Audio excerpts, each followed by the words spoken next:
Salut tout le monde, on se retrouve aujourd'hui pour une double réparation puisque nous allons essayer de réparer deux composants qui m'ont été envoyés dans des vidéos colis d'abonnés récemment, à savoir une carte mère MSI Z270A Pro et une carte graphique de chez Asus, une RX 5700 XT.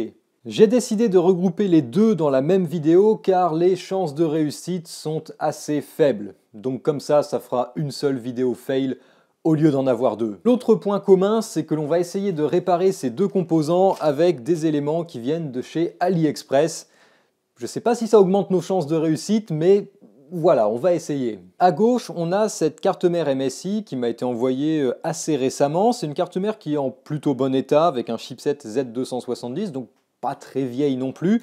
Et le problème sur cette carte mère, c'est le socket processeur qui est endommagé, il y a des broches qui sont tordues à l'intérieur. Techniquement, ce serait peut-être possible d'essayer de le réparer simplement en redressant les broches, mais je vais utiliser cette opportunité pour tenter un remplacement de socket. C'est quelque chose que j'ai envie d'essayer de faire depuis très longtemps et je pense que là, on tient la bonne opportunité pour essayer. Et comme je viens de le dire, je ne l'ai jamais fait avant, ce qui veut dire que mes chances de réussite sont assez faible, et en plus de ça, on va le faire à la méthode Goodwin, c'est-à-dire pas avec les bons outils. Donc encore une fois, il y a peu de chances qu'on arrive à sauver cette carte mère comme ça du premier coup, mais on va essayer. Ça fait tellement longtemps que je dis qu'il faut que je m'attaque à un changement de socket, il est temps de le faire. Donc cette carte mère ne fonctionne pas, je l'ai testée avant, donc j'ai mis un processeur à l'intérieur et effectivement quand on essaye de démarrer, on a la petite LED sur le debug, donc la LED CPU qui s'allume, qui nous indique qu'il y a un problème avec le processeur. Je sais que le processeur fonctionne, donc c'est la carte mère et très probablement le socket CPU qui pose problème.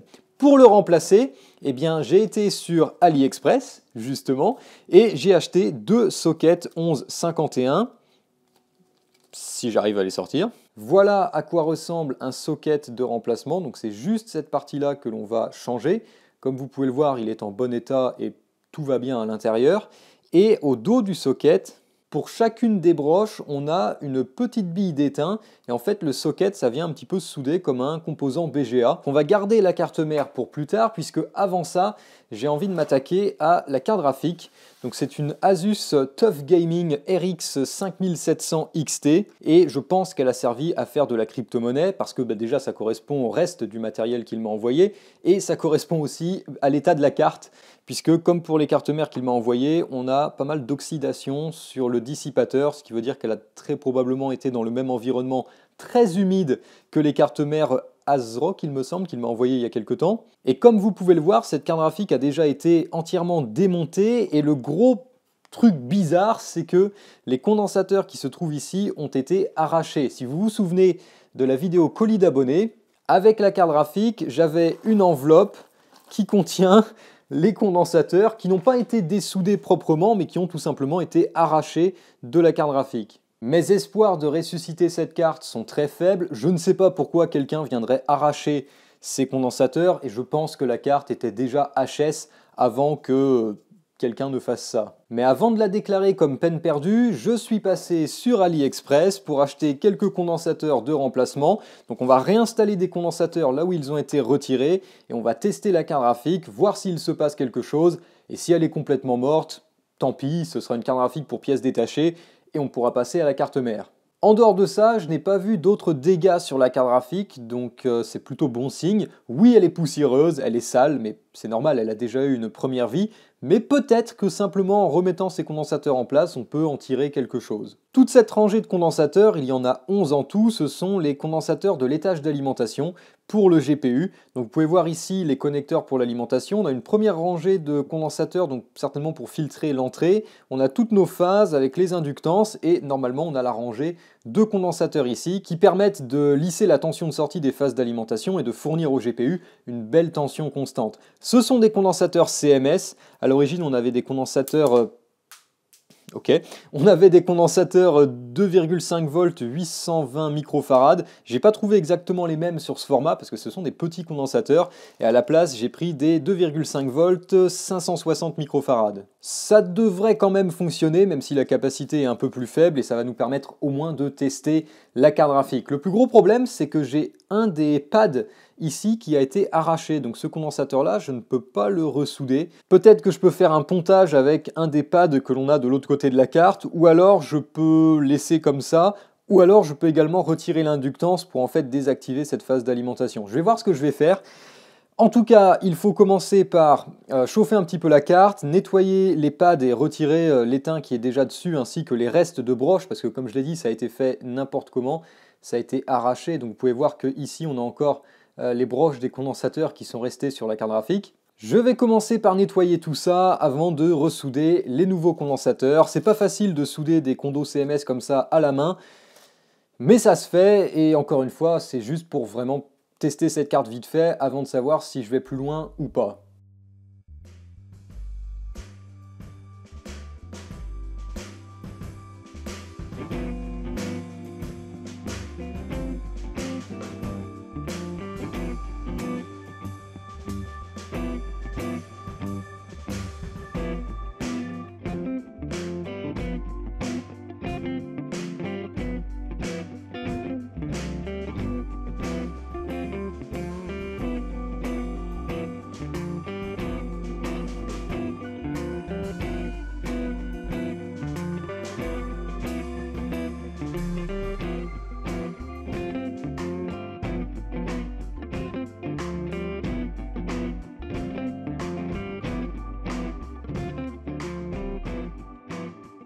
Et voilà le travail, on a retrouvé la rangée de 11 condensateurs, je les ai tous ressoudés à la main.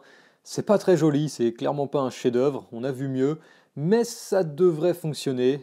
C'est génial quand on fait une carte pro et qui passe en four de recuisson, mais pour réparer ça ensuite à la main, c'est un petit peu galère. J'ai patché également le pad qui était arraché, je l'ai connecté avec son voisin.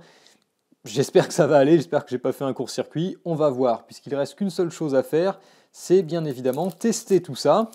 J'ai également nettoyé la pâte thermique sur le GPU, donc je vais devoir en remettre un petit peu. J'ai aussi toutes les vis, je pense, pour pouvoir remonter correctement la carte graphique. Donc c'est exactement ce que je vais faire, et on va la tester.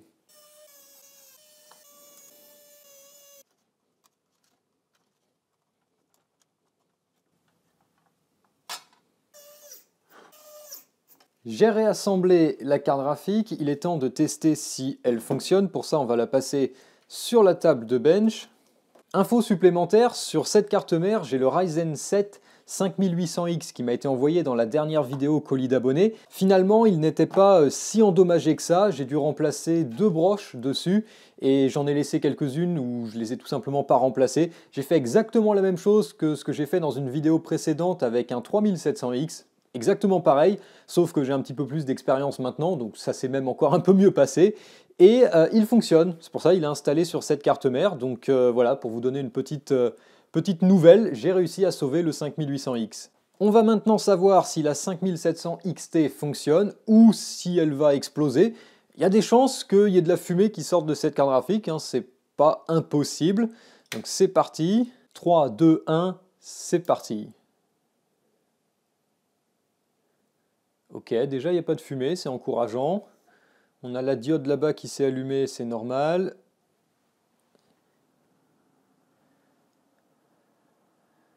Ok. Première bonne nouvelle, on a bien le MSI à l'écran. Donc déjà on a une image.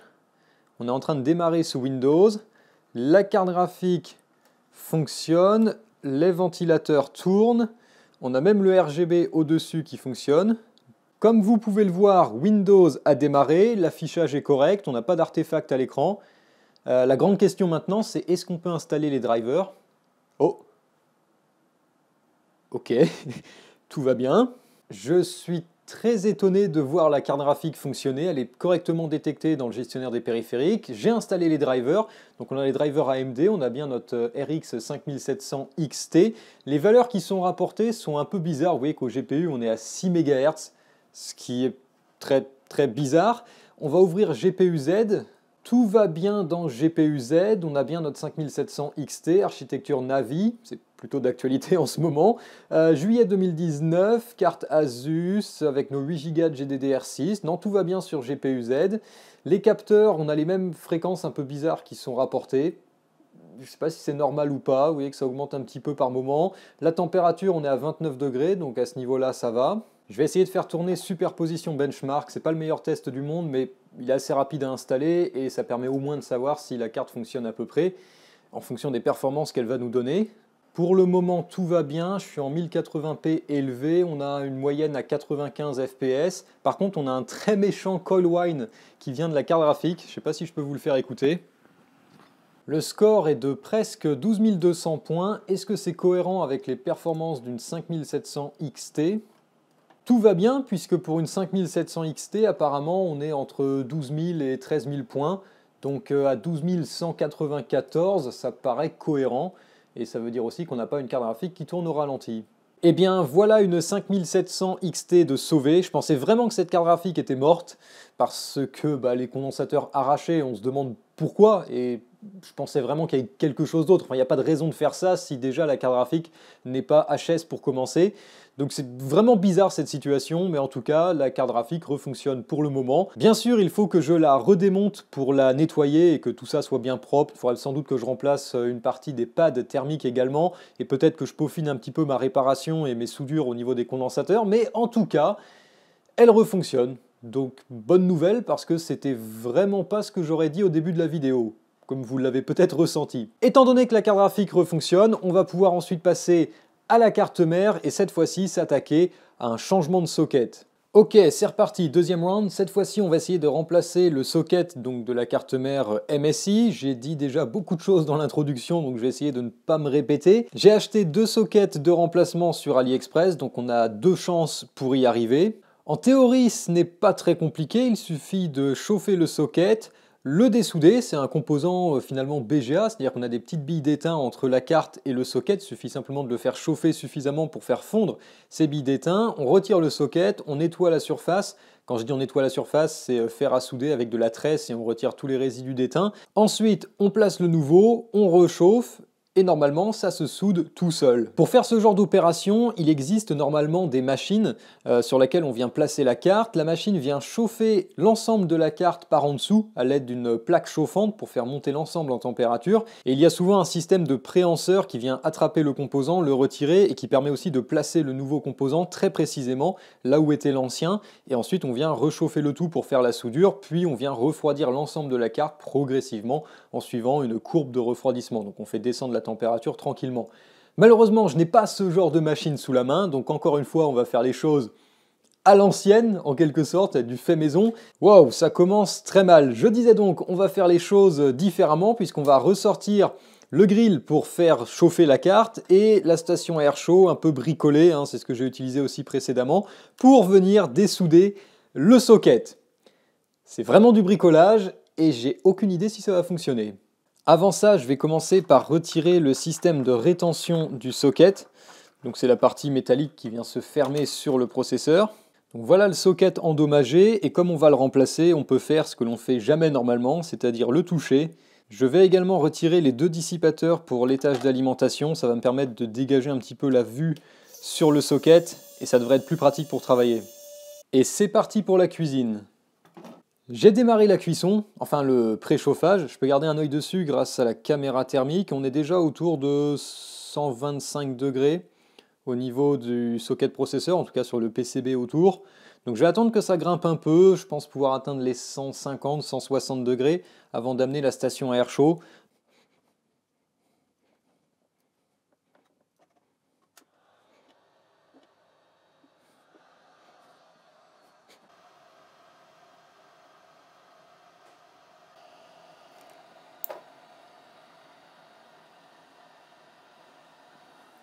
Et voilà, j'ai réussi à retirer l'ancien socket, finalement ça s'est démonté assez facilement, il est juste assez chaud.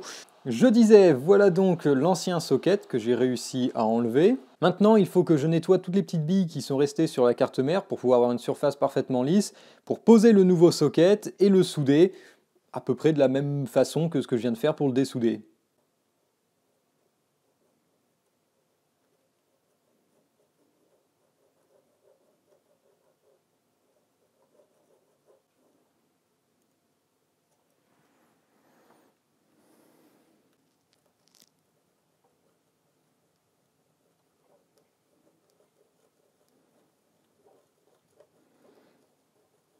Comme vous pouvez le voir, à peu près, c'est pas facile à montrer à la caméra, mais j'ai nettoyé tous les restes d'étain sur la carte mère, donc toutes les petites billes qui restaient. J'ai tout retiré, j'ai préparé la surface. Il faut juste que je nettoie les résidus de flux avant d'en réappliquer du frais. Et on va pouvoir poser le socket. Le problème, ça va être d'aligner le socket sur la carte mère. Ça va pas être facile, il faut aussi que je le mette dans le bon sens. Ouais, ça va, c'est pas complètement symétrique, donc je peux le mettre dans le bon sens. Et la difficulté, ça va être d'aligner le nouveau socket sur les pads de l'ancien, sachant qu'on ne peut pas voir à travers. Donc il faut que ce soit quand même assez précis pour que ça tombe au bon endroit. Et il restera plus qu'à réchauffer tout ça. On est sur la bonne voie, ça se présente pas trop mal pour le moment, donc c'est parti pour la suite. Au passage, il fait super chaud. Travailler sur un grill comme ça, c'est vraiment pas l'optimal.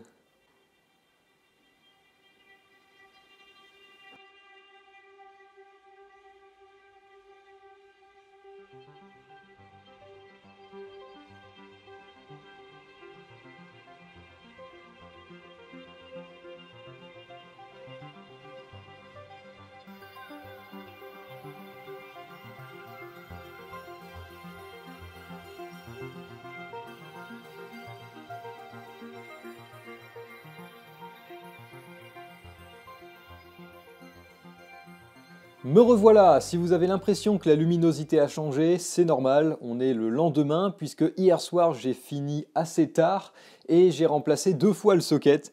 Donc on a celui que j'ai retiré à l'origine, donc celui qui était endommagé, et le premier que j'ai soudé, que vous avez vu en vidéo, il était mal soudé. Tout simplement, il était notamment pas bien à plat sur la carte mère. J'ai réinstallé la petite backplate à l'arrière du CPU pour forcer la carte mère à être à peu près plate. Et j'ai réinstallé donc le deuxième socket. Ça n'a pas l'air trop mal, il est correctement en place, hein. Il est soudé en tout cas, il est fixé sur la carte mère. Maintenant, est-ce que ça va fonctionner? Eh ben, c'est ce qu'on va essayer. Je vais commencer par remonter les dissipateurs. Et ensuite, je vais remonter tout ça sur la table de bench.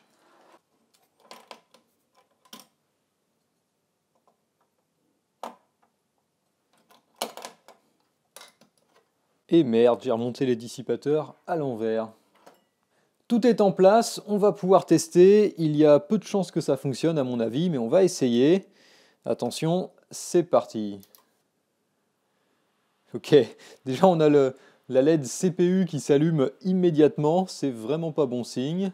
Donc j'ai probablement mal ressoudé le socket. C'est la même chose que ce que j'avais avant. Quand j'ai testé la carte mère initialement, j'avais le même comportement avec la LED CPU qui reste allumée. Donc est-ce que c'est vraiment le socket qui est en cause ou est-ce qu'il y a un autre problème avec la carte mère? J'en sais rien. Mais en tout cas, je pense pas que le socket soit ressoudé correctement. Il faut encore que je m'entraîne un peu et que je peaufine ma technique. Juste pour être sûr, je vais essayer avec un autre processeur, un 7600K. Non, on a exactement la même chose. La LED CPU qui reste allumée. Ok, donc cette carte mère n'est pas réparée. Et sur ce, on arrive à la fin de cette vidéo, donc je n'ai pas réussi à réparer la carte mère. De toute façon, il faut que je m'entraîne encore un peu plus pour ce qui est des remplacements de sockets.